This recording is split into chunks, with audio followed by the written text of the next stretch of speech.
Бүгін мини пицца жасаймыз. Бізге керекті сүт, сары май, қант, тұз және де жұмыртқаның ақ уызы. Дрож қосамыз. Дрож қосуды ұмытпаңыздар. Барлығын ұнмен араластырып, жұмсақ қамыр илейсіздер.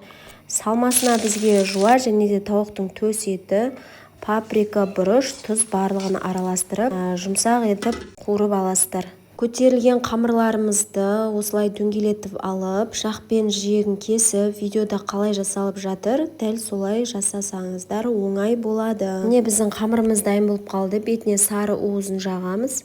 Ортасына кетчуп, майонез араластырған смесімізді саламыз. Сосын бағанағы тауық етінен жасалынған салмамызды, сосын бетіне ірімшігімізді салып, 180 градусқа 15-20 минутқа пісіріп аласыздар. Қарап қоясыздар, міндетті түрде тез пісіп кетуі мүмкін. Мини пиццамыз дайын болды. Маған тіркеліп, лайк басып кетуді ұмытпаңыздар.